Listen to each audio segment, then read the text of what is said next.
Hello, everyone. I have the pleasure with being with Dr. Richard Bandler, and he is the creative genius and co-creator of NLP. I would like to ask you, Dr. Bandler, a very important question. What are the principles that you use while working with a client? Well, first off, I really have two kinds of clients. I have clients that come because there's something bothering them, and then I have clients that come because they want to be better at what they do. One is a direct case of optimizing things, and the other has the appearance of repair, and then I optimize them. They all follow sort of the same principles. That if somebody comes in with a complaint or with a problem or with a symptom, or that a psychiatrist brings them and the psychiatrist tells me the symptom, I still have to find out how it works.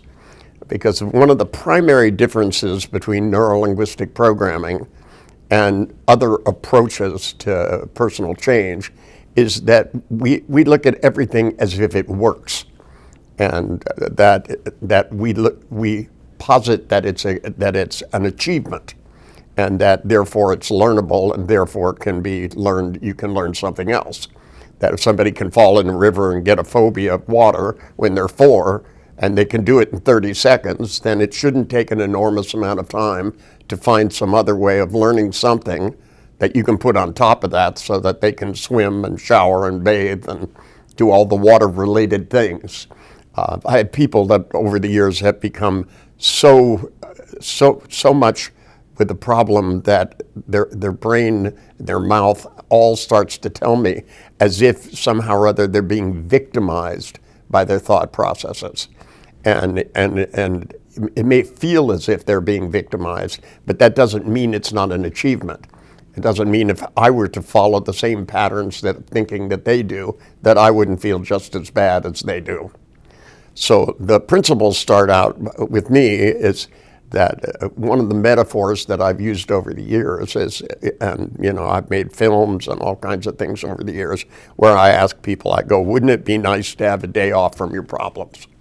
And people always go, well, that would be lovely. And I go, okay, I'm from a temporary agency. My job is to do your problem for a day and you get a day off. And so in the film I made about anticipatory loss, where somebody had panic attacks if people were late. When I asked the woman, I said, so what do? I check the time and just throw myself on the floor and have a panic attack? And she went, no, of course not. It's hard to find good help. And she then began to describe, she goes, you have to work your way up to it. And the hand gestures, of course, tell you which way their feelings are spinning and things. And she even started out in the beginning when I asked her, I said, so, what would you like to have happen today? She went, I have a problem I'm too close to, which tells me where close is, right? And then began to describe this involved process by which, she started making up things, seeing somebody across the street in an accident, realizing, it was that person's car, and then getting closer and closer to the point where they could see bones sticking out of the skin and feel blood splattering on their face, which I would say is way too close. And when I asked her, I said, did it ever occur to you to just not do this? She said, I don't think I knew that I was, because most of this stuff becomes habitual, therefore it works really fast and relatively unconscious. That most people are only aware of the bad feeling that they get, that they come in and they go, it's just that I feel overwhelmed, it's just that I've blown things out of proportion. They have visual metaphors, kinesthetic metaphors, auditory metaphors for all the things that create the bad feelings that they come in and complain about. That's different than when I get a Major League Baseball player who tells me that some days, everything looks different, and he throws perfect pitches, and then some days, it's like he can't find that place. It's almost like an altered state. In fact, it is an altered state, and they want more good days than they're having. I've even had pitchers that come in where they go so far into a slump that, and typically the difference is that is not the day itself, it's the rehearsal the night before. It's, that successful people have a tendency to rehearse success. People who go into slumps have a tendency to pick a really bad day and run it over and over in their mind, and then they get another bad day. They do it all before they go to sleep. They do it all day long. They fall asleep. They wake up the next, start running it through their head, and they go out, and your brain pretty much does what you tell it to. And, the brain doesn't process negation, so you can't say stop worrying. You have to put something in its place. Now, to me, the rules of thumb, so to speak, are you gather information, you find out how it's a working process. Once you know that, you stand the chance of reversing it, modifying it, or replacing it. Because very often people don't have something that works. And sometimes if you just reverse what they have. So I've had an insomniac that talks to themselves really fast. I'm never going to get to sleep. I'm never going to get to sleep. Oh, if I don't get to sleep, I'll be tired in the morning, yada, yada, yada, yada. And then you slow it down and make it sound sleepy. Oh, I'll never get to sleep. That if you just reversed the activity, very often it induces the result that they want. Now, to me, neurolinguistic programming itself, the strategy part is great, but it's always an adjunct for me with hypnotic processes because, the conscious thoughts have a purpose, and so do the unconscious neural pathways that have been built up into these habits over years. And in order to alter them, I think it requires that you have something where you can create something with more intensity than what they have. I was asked once at a conference. I used to go to these conferences where there'd be 5 or 10 speakers, and then at the end they would have a panel discussion, and they would ask us all a question. And typically it was about something really stupid, like the mind-body split or some nonsense like that. And one time they went and asked, they were mostly psychologists and people that were psychological theorists, like DeForester and people like that. And they went and asked what they thought the major, what the most pervasive problem that they had encountered in their psychiatric career and in their career as a psychotherapist. And, and most people would go depression, or it was always something really heavy like that. And when they got to me, they said, and what do you think the most pervasive problem is? And I went, seriousness. And one of them, the other panel people, who was a very serious guy, goes, how could being serious be a problem? And I said, example given. If you're too serious, then what happens is your problem becomes more real. It becomes something where you start talking about it like it's a thing, like I have depression, like you could carry it around in a bag and set it on the table. It's not a thing, it's a verb. And people go, I have depression, I have frustration, I have a phobia. It's like, and you go, hand it to me. And they go, well, that's not how it works. And I go, well, how does it work? That to me, that it is that glint of chiding humor that allows me to worm my way into them, to bring unconscious processes into the consciousness so that I can get that first step. Now, once you start to get the first step, you can test whether or not you understand it by whether you can make it worse. See, to me, there's a thing called the spider test. I like to call it the spider test. The spider test goes like this. When I do a week-long seminar, I start out by telling them I'm going to bring in snakes and spiders and things like creepy crawlies and rats and bugs and things on the last day. And people freak out in the audience. I'll have 300 people. I've had people get up and run out of the room. And, when I ask the people to freak out the most, I go, I'm talking about something that's going to happen in 7 days. You're terrified now. And I go, and they go, I go, so when you think about the spider now, how big is it in your mind? And people have lobster-sized pictures, and the pictures are moving towards them. And I go, aha, the spider test, because you're not afraid of the spider, you're afraid of the picture of the spider. So you have an activity that you run, a bad habit, so to speak, of running this in your mind every time you see a spider, or you see or hear about a spider, or you see one in movies. I had somebody who was terrified of pictures of sharks in magazines. And there were ads that had sharks in them, to make something look cool, a watch or a car. There was even a car that was named after a shark. And if this person was leafing through a magazine and hit that page, they would absolutely freak out. And they told me they had been bit by a shark in shallow tidal waters, and it had come, a little reef shark or something came up and bit them. And that justified being afraid of pictures in a book. And, I remember sitting there and nodding, and I said, look, so if I handed you a book that had nothing but sharks, pictures of sharks, different kinds of sharks, you wouldn't be able to leaf through it. And they went, no. They said, I probably couldn't even hold it in my hand. And I said, have you ever been bitten by a shark in a piece of paper? And they went, well, of course not. Like, that would be stupid, but what they're doing is perfectly intelligent. And see, to me, if I can make it so that the picture, they look at whatever picture is staring them in their head, make it bigger, or take whatever terrifying feeling they have, or depressed feeling, or frustrated feeling, or whatever, and have them spin it faster. That's why I'm always asking people, well, you have this feeling, which way does it move? Because they can't hold still, because the nerves would habituate. So, and I have them take their finger and tell me to move this way or that way, and clockwise, counterclockwise. I've had people where it's spun at a weird angle even.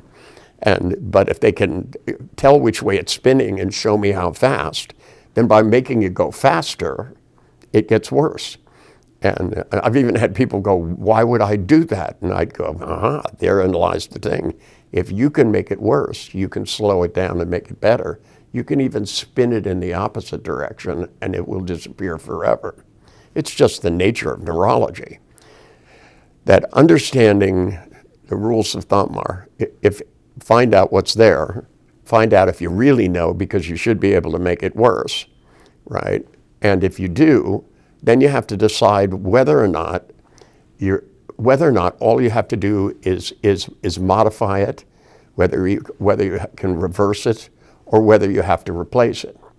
Now, very often it boils down to very odd things, to me, I had somebody that once couldn't even look at the thing they were afraid of. They were so terrified of it. And it was an animal's dog. And I had a big dog. And they made me lock the dog in some other part of the house. And they said, even if I see a dog across the street, I get terrified. So I put them into a deep trance, really deep trance, and set up a thing with their unconscious that when they came out, they would be absolutely terrified of a paper clip that was sitting on the table. And I had a big paper clip that's sitting on the table. And when they came out of trance, they looked at the paper clip and absolutely fucking freaked out. Started jumping up and down and going, get that out of here, get that out of here. Right, and finally I took the paper clip and put it in my pocket. And I looked at them and I said, so you're terrified of paper clips? And they went, you hypnotized me, you made me do that. And I went, yes, I did. And they went, why would you do that? And I said, because the paperclip and the dog are the same thing, right? It's not based on whether or not the paperclip is not going to bite you. There will be dogs in the world you should be careful of, but you should be able to tell the difference between when a dog is being happy and wagging its tail and when it's barking and growling at you and snarling and snapping, and you should be able to tell the difference between those things. One thing has the potential of being danger, but the paperclip has no potential of being danger unless you open it and poke yourself in the eye with it, and that would be stupid as sticking your hand in the mouth of an animal you don't know. You don't walk up to a snake and stick your finger in its mouth to find out if it'll bite you, because very often the answer will be yes. You have to make good decisions based on what you see and hear. I did that only to convince them that if they could get over the fear of the paperclip now, then maybe they could get over the fear of the dog. So one step at a time. See, sometimes I go and find something that works with people. I had somebody that was constantly telling themselves bad things about themselves. They had a voice in their head and they said, my father used to do it the whole time I grew up. And the psychiatrist looked very happy, and he said, yes, we've spent years going over this. And I went, years? That's just too long, years.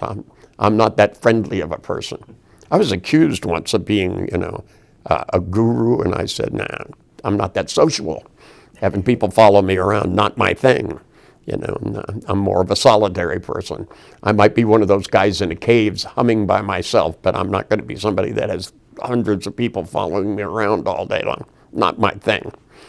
But the point of this is that if somebody has a skill that works, right? So if somebody has quit smoking or quit eating gluten or quit anything at some point in their life, right? They should be able to quit any other bad habit because they have a quitting machine.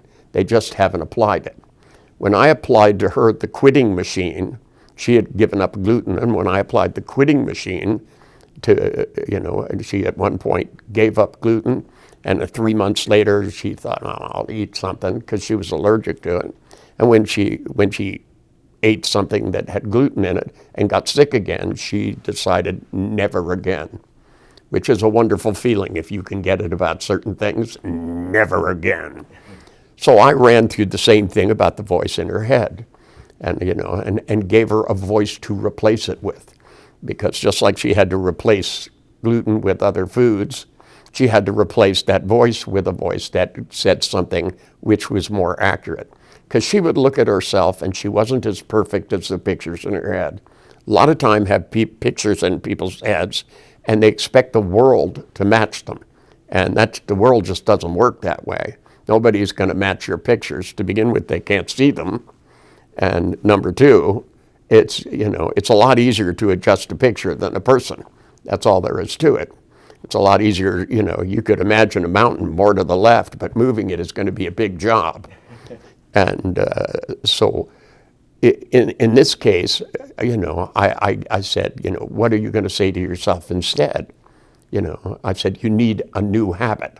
You built a new habit for gluten. How about the habit of looking at yourself and your idealized self and going work in progress, right? It's a good concept because I think we're all works in progress. And if we're a work in progress, what happens is you start looking at this instead of going disappointed, I'm not perfect, right? Instead of looking at somebody else and going disappointed, not exactly what I want, you start looking at it and going work in progress. And that way you have desire to make it better. And in her case, there were all kinds of things that she wished that she could do, and she never started because she wasn't already doing them, which, and if you don't try, you never get there. You don't learn to play music by imagining you're a musician and suddenly you know all the scales and skills. You have to learn things. Most of the people that I've done things with in my seminars where they tell me I'm not artistic. That's not a repair job. That's an optimizing job.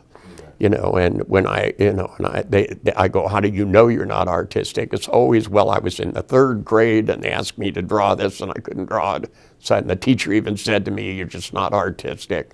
So I never tried.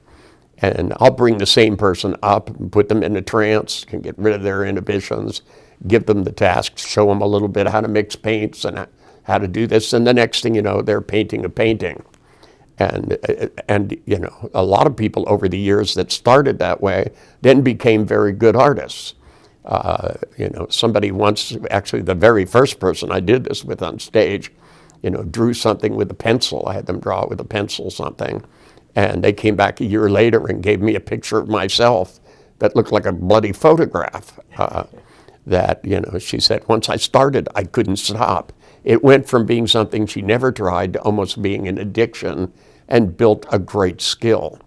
So to me, these rules of thumb always are in my mind. How does it work? And that also tells me how it doesn't work. And it's not always that there's something there that's stopping them. Sometimes it's just a belief.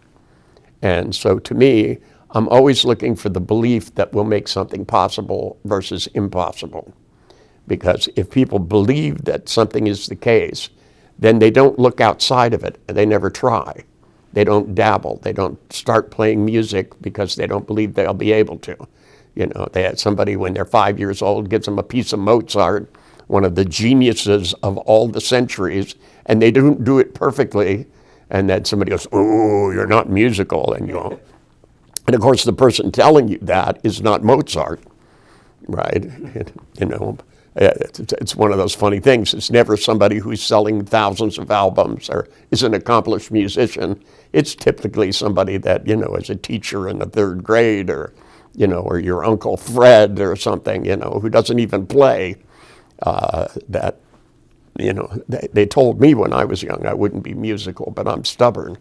So I learned to play anyway, even though I didn't take lessons or anything. And I learned to play because I learned to play what I enjoyed, not necessarily what somebody else enjoyed or was telling me to do. That, you know, part of all artistic endeavors are letting your unconscious express itself. And when you have a belief that says it can't do it this way, it can't do it that way, it can't do art, it can't do music, it can't do dance, can't write poetry. Most of the people I've met that said that they could never sit down and write never really tried. So they're right. If you don't do something, then you won't do it. And building a belief that says, you know, you can do this and learn to do it better, faster, you know, greater, and using your own self as the judge. When you try to measure, you know, they go, well, when I draw something, it's not as good as somebody else. Well, yeah, you know, I look at Leonardo da Vinci's work and I go, my art's not really as good as his, right? That's not a very motivating thing. You have to decide whether or not it's something you like. And because I'm sure that's what he did. He wanted him to like it and maybe the Pope, so he'd give him some money and more supplies and another piece of marble. And I believe he was the guy that took the Pope's marble for his sanctuary, you know, his death thing, and made a statue out of it and went, oops, I'm sorry, you know, but he was looking for raw materials. The principles that I use are really very simple, right? Number one, I have a belief, which may or may not be true, that no matter what it is, it can get better. And, you know, and I've challenged that belief in situations where it turned out it shouldn't have gotten better, and it did anyway. That the Paul Bach-y-Rita, who is one of the people I met very early when John Grinder and I first put together the meta model and the structure of magic came out, we started looking for brilliant things. And one of the things that we had read was Paul Bach-y-Rita's work about the plasticity of the brain. And it turned out he was very close by. He was in San Francisco. And we went up to the place where he was, and it was inside a medical college. And there were all these research projects, you know, where they were torturing pelicans and cats in one room and, you know, experimental stuff. And every time we would say, we're here to meet Paul Bach-y-Rita, they would roll their eyes in their head like, you know, he was some kind of quack, and send us further back into the bowels of this facility, till finally we were in something that looked like an old theater. And he was in there, and he was making people who had been blind from birth walk through taped lines on the carpet without stepping on them. And I can't tell you how impressed I was. And when he explained that he was using the kinesthetics on the back and the little pin things to make an image somewhere else so that, you know, because the occipital cortex was still there, it just wasn't connected to eyes. So he went through the skin and explained that there was an overlap between the cortexes. The kinesthetic cortex and the visual cortex overlap about 40%. The auditory cortex and the kinesthetic overlap about 40%. And so the difference between seeing through your eyes and seeing through your skin, in this case, was not profoundly different. He'd gotten it down to the point where his best person he was training to use these devices was able to solder on an IC board. You know, there were no ICs, but there were transistors and resistors, and that they could solder things in, and they had a job doing that. And it taught me that you know, most people had never tried, you know, the idea of making blind people see with cameras just seemed ridiculous. You know, it was outrageous. Later on in life, he became very accepted, and the notion of plasticity became accepted. But very early in my career, before anybody believed in that stuff, that, you know, I took the notion that the brain can find another way to do this. And that a lot of the things that were brought to me where somebody had paralysis and they would, I'd get these elaborate explanations about, and when I asked, I said, well, how does paralysis work? It's not like it's limp. It's something where it's firing back and forth so it can hold it stiff, and it can do it continuously. And, it's actually an accomplishment, I put people in trance and give them catalepsy with a stiff arm. I've made people so stiff you could put them between two chairs. I've seen this kind of thing. The only difference is I can turn it off and this person can't. And when somebody brought me a client and they had this paralysis in their leg, and they were saying that not only was there paralysis, but it was incredibly painful. And the doctor asked me if I could do some hypnotic pain control with this guy and give him at least a little relief. So when I got him into trance and I set up finger signals, I just asked, I said, can your unconscious, turn the pain off? And I got, yes. And I said, can it relax the leg? And I got, yes. And I said, do it, I want to see it, right? And the leg just relaxed. He couldn't even sit, his leg was stiff, right in front of him, and it just relaxed. And the doctor looked at me like, what's this? And I said, can you make the other leg stiff and let this one relax, right? And the other leg went stiff, and I started going back and forth, and immediately the doctor began going, well, must have been hysterical paralysis, that it was all in his head. And I don't know if it was or not, nor do I care. The only thing is I got rid of it and made it so that he could walk normally. And, and if his unconscious can do it because he's in a deep trance, that's good enough for me. NLP is not a science. NLP or hypnosis are not sciences. This is where we explore altered states and new ways of thinking. If you change the way you think, it will change how you feel and therefore change what you're capable of doing. I mean, I've had people that had real damage, to their system, and they couldn't keep their balance. So I put them in a trance, and I had them imagine a level with bubbles in it, so that if it moved, it would beep, right? So that if they tilted to one side, it would beep. If they tilted to the other side, it would beep. If they tilted forward, it would beep, right? So that they could build a new sense of balance. And instead of doing it with what they normally would do it with, they did it with this mental thing. And after a while, it kind of disappeared, but the balance stayed because it dropped into their unconscious. It became a new habit. So instead of constantly falling over and having to walk with balance, a walker and people helping them and being afraid to stand and move, suddenly they became functional, which to me is the important part of our work, is to make people more functional. What I liked about Ericksonian hypnosis was that Milton's goals were really quite simple. It was get them out of the hospital, get them married, have children, get a job, and send him a present. And that was it. And I would talk to other psychiatrists, and they would go on for 3 hours describing what their goals were, but they never had any.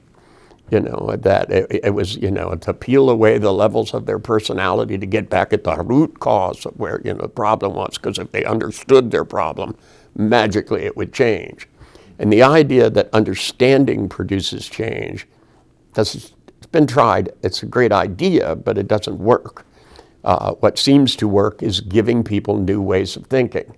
And sometimes you just have to reverse the thinking they're using. Sometimes you give them a new way to think. Sometimes you get them to stop thinking the way they are and think the way it is when it works. Because, what they're doing perpetuates the problem rather than using the thing they quit. And, some things are worth quitting. Bad habits are worth quitting. And we all develop mental habits, thousands, millions of them, neurological ones. Some of them work for us, and some of them, after a time, work against us, and some were just a bad idea to start with that got perpetuated. It just means we're an incredible learning machine, and the question is, what are we learning? And if it works, great. If it doesn't work, it's not great. The protocols in NLP, the things to get over phobias and all of these things, are a place to start, not the answer for everybody. Some things work with some people and some things don't. Your job is to find out what's there, how it works, and to design for the individual something that will get them somewhere useful. Perfect. One of the things that I found very appealing is your concept of people master their problem. And that's something that's just wonderful once you have that understanding and then you can apply what you just talked about. Well, if they didn't master their problem, they would mess it up.